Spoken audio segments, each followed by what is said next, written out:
Welcome back to Hot Rod Guy Garage, and today we're going to do something a little different. I've got a 71 Torino sitting behind me with a few running issues. So follow me along through the intro and I'll be back. Alright guys, so what I have here at the shop is a 71 Ford Torino with a rebuilt 302 in it. It is a 302 C4 car. But it's got a little skip to it. It don't run quite right. There may be some things that need to be addressed, and that's what it's here for. So I'm going to bring you through this process and show you the correct way to diagnose a car and what a lot of techs go through in trying to find a misfire or a rough running issue on a classic car. So let me flip around, I'll show you the car, we'll go from there. So what we have is a pastel blue 71 fastback car. Other than the wheels, it's a pretty much stock old car. It has had some bucket seats put in it, and a console and a steering wheel, but it's pretty much stock other than that. Typical for a Torino, it's got a little trunk lid rust. But pretty much overall a pretty nice, good, old solid car.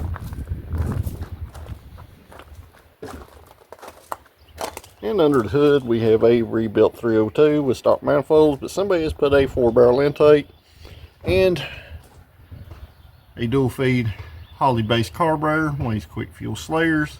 There's a 600 CFM variety, which is a little big for a stock engine. He's also upgraded it to power disc brakes. And I noticed a little issue here.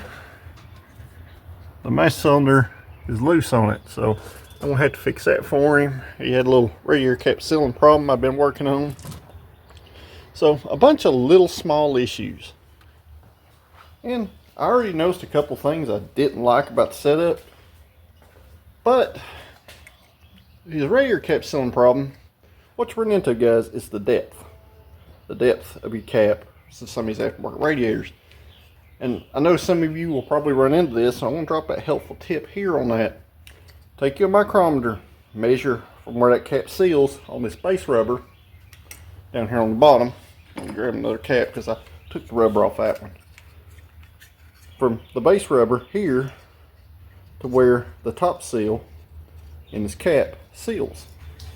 You get that measurement and you're pushing coolant out, more than likely it's not going deep enough.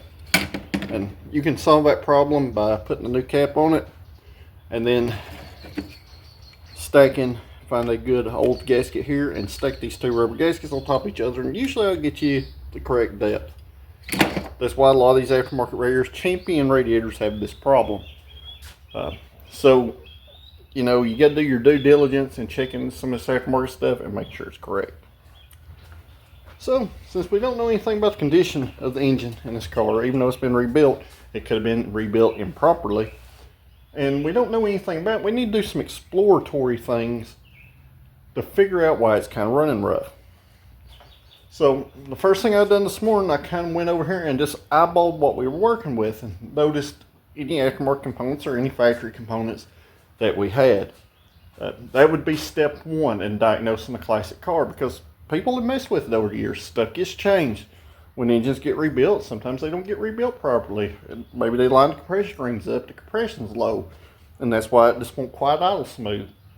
Or of other bad possibilities, you could have a cam lobe going flat, you know, could have a valve sealing issue, and other things like that. So what I'm going to start with, I am going to pull the spark plugs out of this engine. I'm going to put you guys on a big stand. We're going to pull the plugs out of it. We're going to have a look at the spark plugs. And if they look good, we'll go a little further there. But we may have to end up running a compression test on this engine just to verify its health. And I know a lot of you are probably like, well, why are you going to start off for a misfire or a running kind of bad issue with a compression test? Because guys, we don't know anything about it. And the spark plugs are going to give us an insight of what's going on inside the engine. So we'll start there.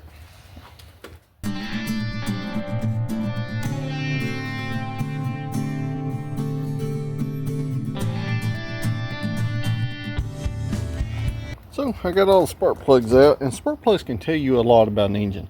what I like to do, I'll pull all 8 of them out and I'll set them out 1, 2, 3, 4, 5, 6, 7, 8 on the forward. So this is our passenger side spark plugs. As you can see, this thing's running fairly rich on these and super rich on the front 2 spark plugs.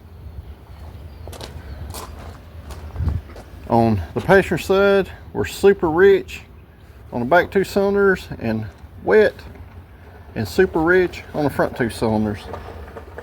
So there's going to be a lot of background noise because they're cutting trees and there's a bunch of stuff going on around the shop, and I've got the doors open. So our next step is we need to compression test this. I've got my compression tester out here, and I have a push button starter switch, and that's really important because we don't want any ignition power coming into this engine. So the first thing we're going to do, guys, is we're going to block this throttle wide open. Most of the time you can do this with a screwdriver. Just get in here. Usually you just kind of find a place and get it in here to hold this thing open. Whether it's dropping it down the blades or jamming the linkage open. So our next thing we're going to do is, I've got my button here. I'm going to hook it to the hot side of the solenoid here, and I'm going to hook my small lead to the starter post on the solenoid, and I'm going to go ahead and pull this ignition post off because it sends power to it in a start situation. So once all that's hooked up, I'll be able to turn this engine over with this button and make things a lot quicker. So I'm going to use my compression tester right here, and I'm going to screw these in the spark plug hole. They have a 14mm and an 18mm thread. These older Fords with the big plugs are an 18mm. So I'm going to put you guys on time lapse. We'll get this thing compression tested and I'll record the readings.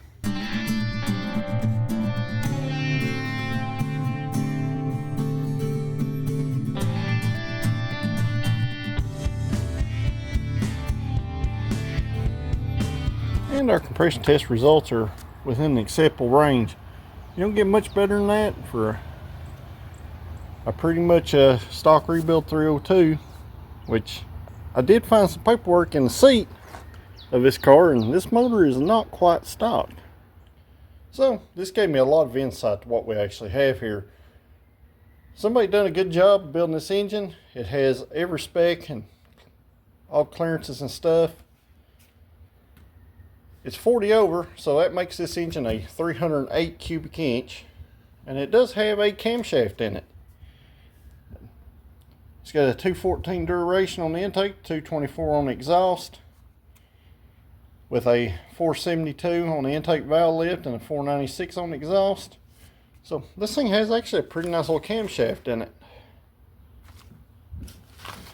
So it's nice to know exactly what we're dealing with here. But I would still compression test it anyway because we don't know how it's, how it's weathered. So I'm gonna put the paperwork back in the seat now that I know exactly what we're dealing with. And I knew it was a little lumpy sounding yesterday, and they were concerned about it idling smooth. It's never gonna idle smooth because it has a camshaft in it. So at this point, it compression tested good. I'm gonna take these spark plugs over here and clean them. That way we got a good clean plug. And then we'll just go over some more diagnostic things and go down this rabbit hole of trying to make sure everything's in good shape. That way we can start actually messing and adjusting with things. Alright, so I got the spark plugs cleaned. What I done, I just went over there and used spark plug cleaner, and I blasted these spark plugs clean so we have a good baseline so we can see what things are doing. So what we need to do now is check the spark plug gap. These are gapped about 40 thousandths. With the factory points ignition, these should be between 32 and 35 thousandths. So I'm going to tighten these up a little bit because your spark plug gap will erode as the engine runs.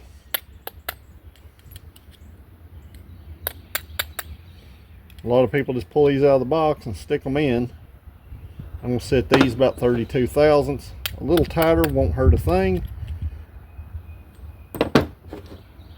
And it does have some aftermarket ignition components, but it is still just basically a electronic conversion and a stock distributor with a stock set of plug wires. So we just want to make sure that we have consistency as we go forward. So I set all these at 32 thousandths. Let's get these back in the engine.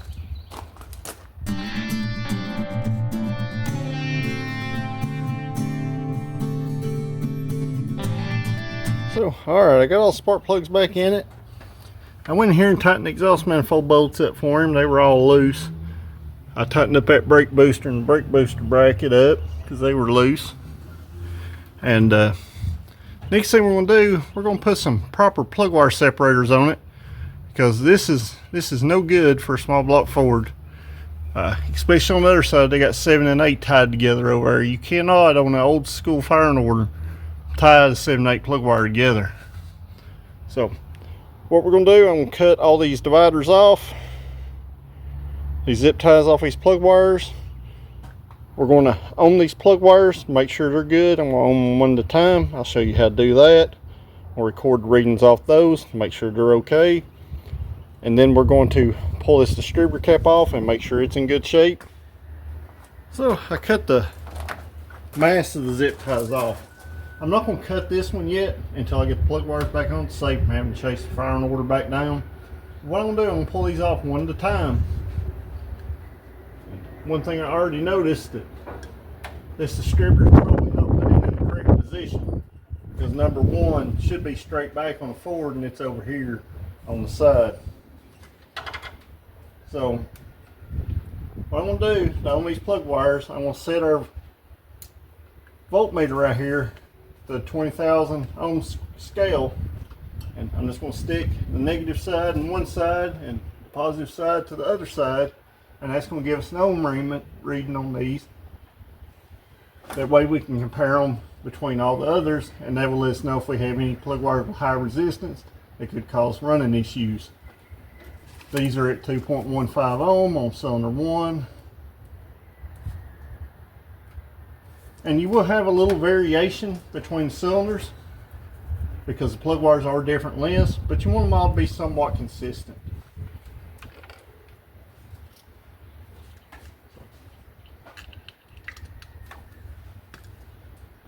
I'm just going to go down through here and replace them one at a time as I check them. And since these don't have any dielectric grease, I'm going to put a little of this in there, which is the Steel Camel's connector lube and anti-corrosion.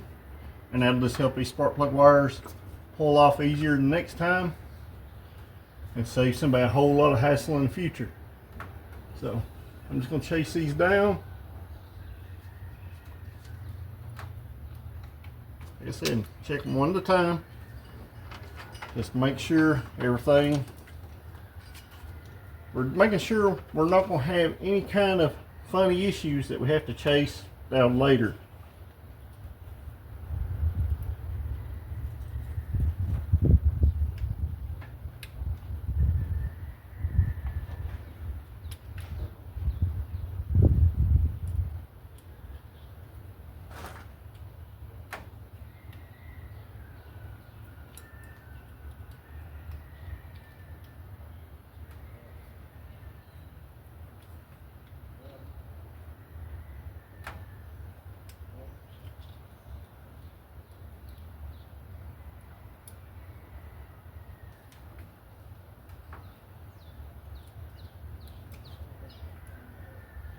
This plug right here, which was one of our wet plugs,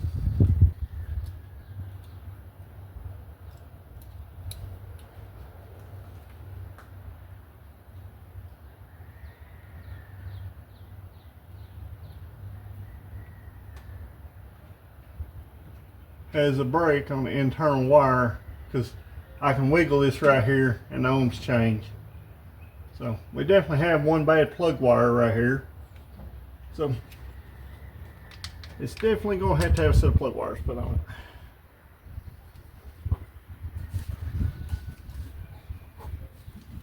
So at this point, there's no sense going further with plug wires because we already found the bad plug wire.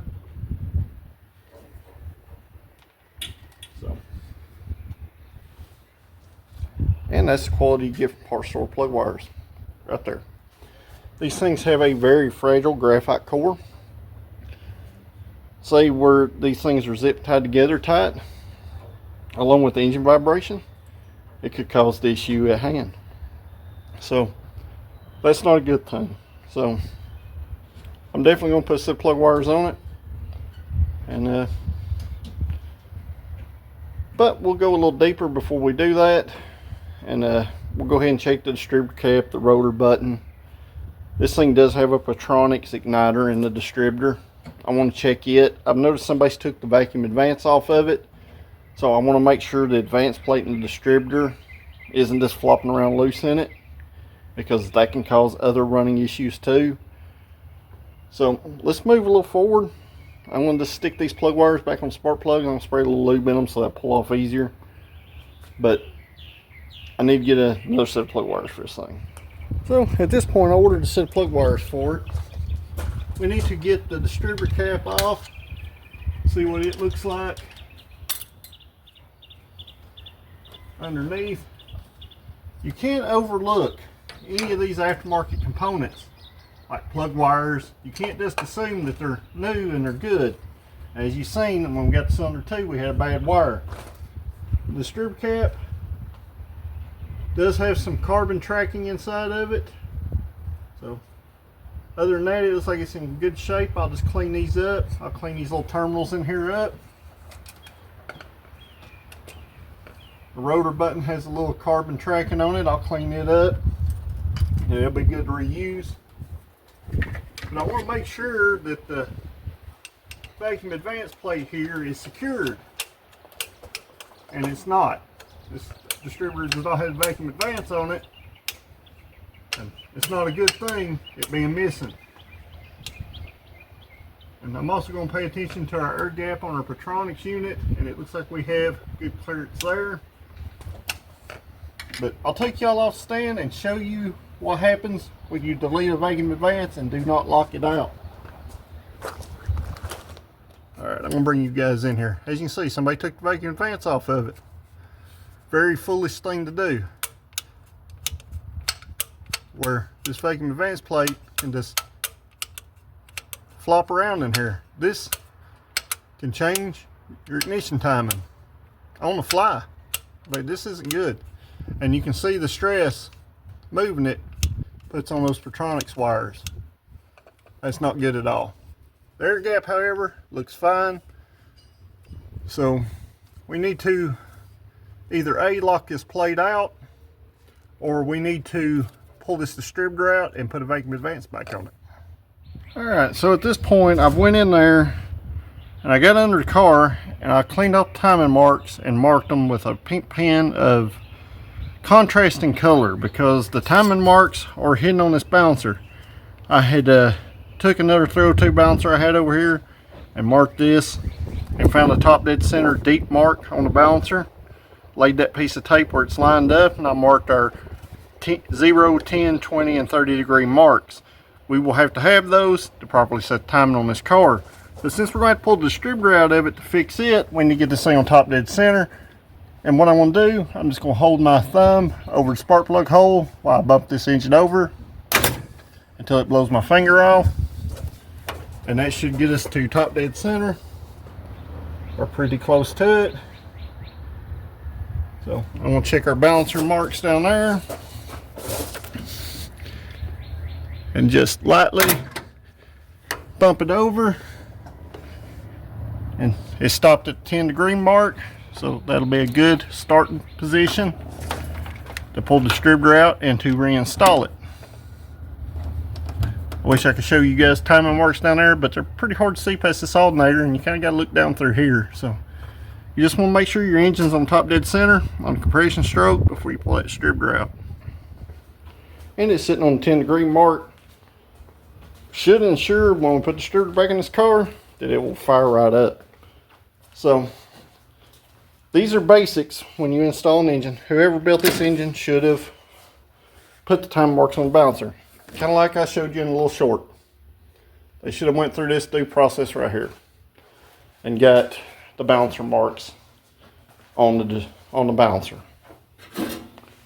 So more than likely this thing has never had the timing set properly on it since it's been in the car. And it missing the vacuum advance is another bad thing, especially on a street driven car. You need that to clean up your cruise RPMs. So I'll be back here in just a moment, guys. I'm still waiting on spark plug wires to be delivered. And we'll pull this distributor out here. I've got another new distributor here at the shop that I'm going to rob some pieces off of to put in his. That way we can get it back in a correct order.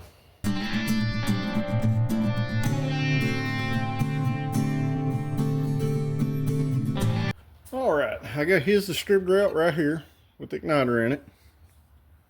Your vacuum advance is going to bolt on with these two screw holes right here. And there's a little nub right here. And this is what lets that advance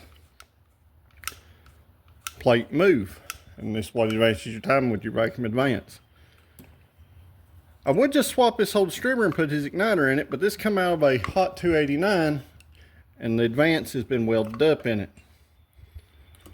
So what I'm going to do, I'm going to take this vacuum advance out. It's new and it's good. It's just got a cap on it to keep stuff out of it. So I'm just going to swap these over into his distributor. That way we can get this distributor back to ground zero that was in this car.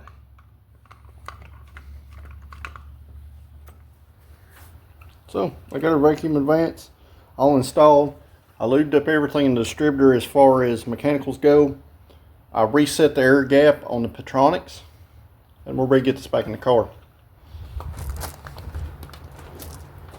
So I know our timing mark is at 10 degrees. On the small block forward, the rotor faces rearward. So what I'm going to do, I'm going to drop our distributor down, back in. I'm just going to see how things line up.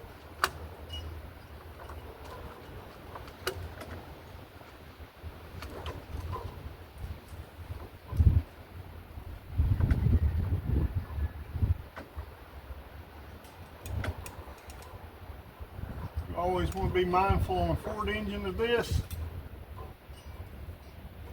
You want to make sure that your rotor button points towards number 1 and your vacuum advance is either straight forward.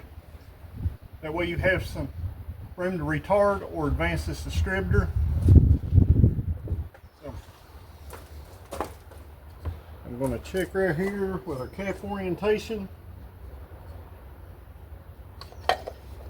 And that's another thing that vacuum advance does, is locates this distributor cap in the proper orientation.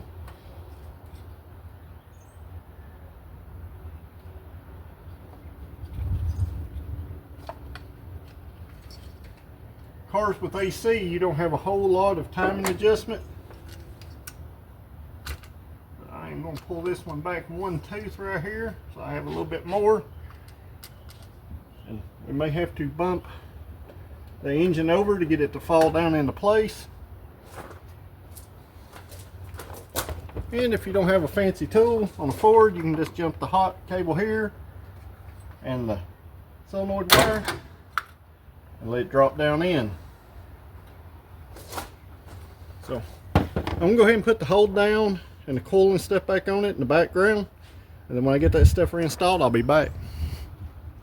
Alright, so I got the distributor in. They got quite the conundrum going on here with this coil mount, because this Holley style carburetor, you can't put the coil back in the factory position over here. And it really needs to be moved somewhere else, and I tinkered with it for a few minutes trying to find somewhere where it would clear everything, and this is what we're stuck with. So it's going to make it quite the bear to get in here to get the distributor adjusted correctly, especially with the vacuum advance. And I went ahead and run a line to our manifold vacuum up here. So we'll have to unhook that when we set the timing, but you know, right now it's all hooked up, it all fits. I did replace the distributor cap with a brass contact cap, and the rotor button also with one out of the other 289 distributor because it was in new condition and in very good shape. So at this point I'm going to put the #1 spark plug back in it, and we'll get the plug wires on it. And this does have the old school firing order, not the HO or the 351 Windsor firing order. So it's 154 2 3 6 7 8. 1542 6378. I said it wrong. Got some numbers jumbled around, but it uses the old school 302 firing order. 289, 302, 260. So let's get these plug wires on here. I'm gonna put y'all on big stand on time lapse. Let's get this all this ignition stuff wrapped up, and we'll see if it runs.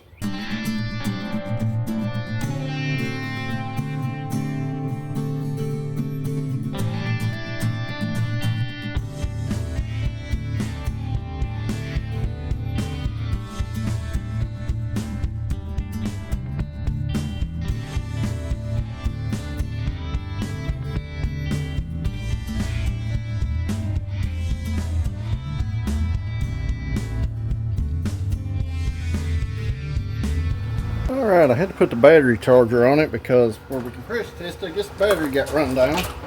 So I got my timing light. Go ahead and get it on here. On #1 cylinder. I'm going to go ahead and get my positive and negative clamps on. And we'll see if this thing will fire up.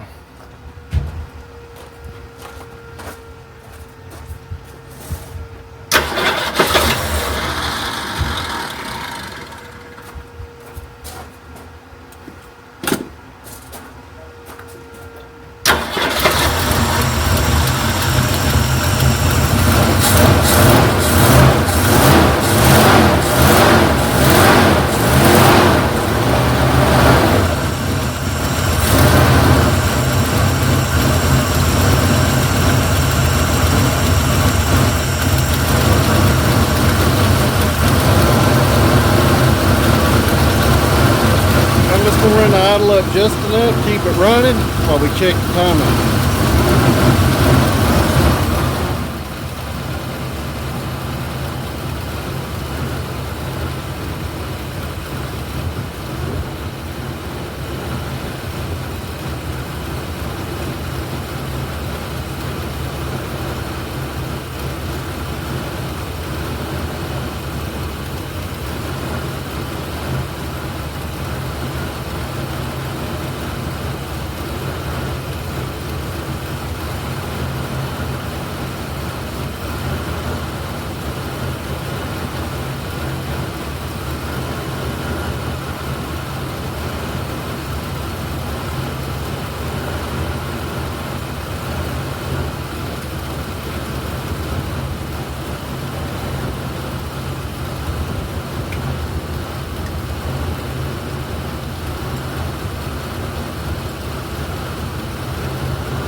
Alright, I've got the car running. I've got the timer with the vacuum advance unhooked, set to 10 degrees. With the vacuum advance hooked up, it comes up about 22 degrees. That's normal. And as the throttle opens, like in wide open throttle situations, that timing will retard and the mechanical advance will take over. And I did check the total mechanical advance also. It's about 32 degrees, which is about fine for a stock 302 or a mild 302. So I've got the car running, it's good and warmed up. I'm going to put you guys back on the big stand, and I'm going to try to explain how to adjust this carburetor. First thing I do, I check our bowl level. This has a clear sight glass. It's right here at the bottom on the front and back, so don't have to adjust the floats on it. I've got the idle run down to where it's an acceptable area. And what I'll do, these idle mixture screws right here, I will turn them in until the idle dies down, and then I will back them out, and I'll repeat that on both sides evenly.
Well, I don't think it's going to run any better than that, guys. That's about as smooth as it's going to get. It starts right up. As soon as you turn it off, it bumps the key. It fires right off.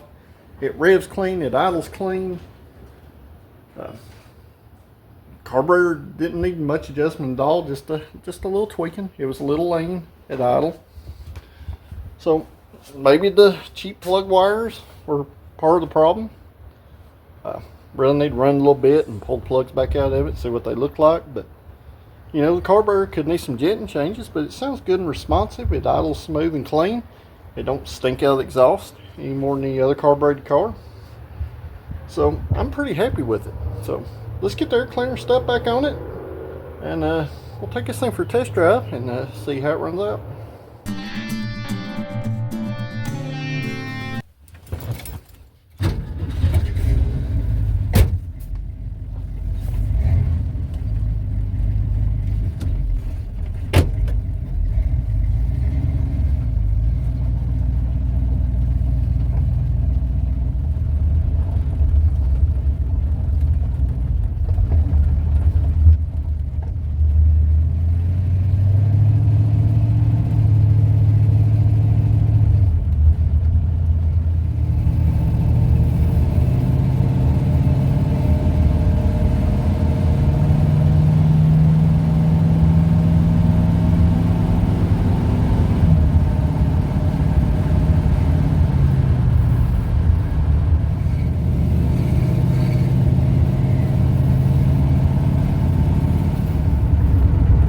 Well, it's running pretty good.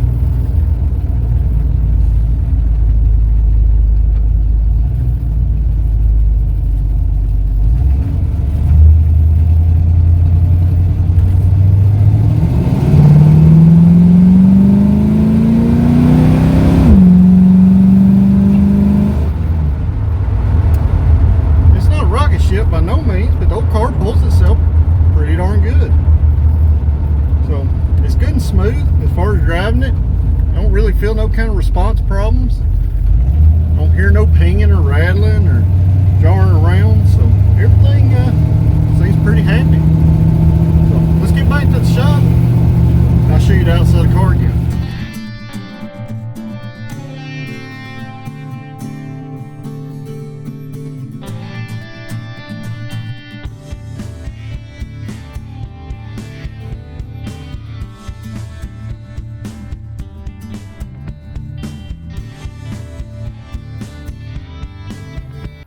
Well, it's been a full day at it. The car runs and drives pretty well. The modulator valve and transmission could use a little adjustment. It was on the wrong port on the carburetor. It was on a ported vacuum where it should be on a manifold vacuum port. So the modulator valve is probably going to need a turn or two of adjustment in to raise the shift point just a touch on it. And I need to get it up in air and get everything checked out underneath the car. It does have a little noise in the front end when you drive it. It's got a little popping sound. And other than that, it's a pretty good solid old car. It drives good, it runs good. It's not a rocket ship by no means, but you know, it's a car you can get in every day and drive it wherever you want to. So that said, I'm gonna leave this video about here. Hopefully somebody learned something in this video. So if you could, hit that like button on this video, share them with your friends. If you're not a subscriber, hit that subscribe button because it does help the channel to grow. It helps to bring you more content like this. If you are a subscriber, I greatly appreciate you guys, and I look forward to everybody's comments down below. So until the next video, thank you for watching, and I'll see you at the next one.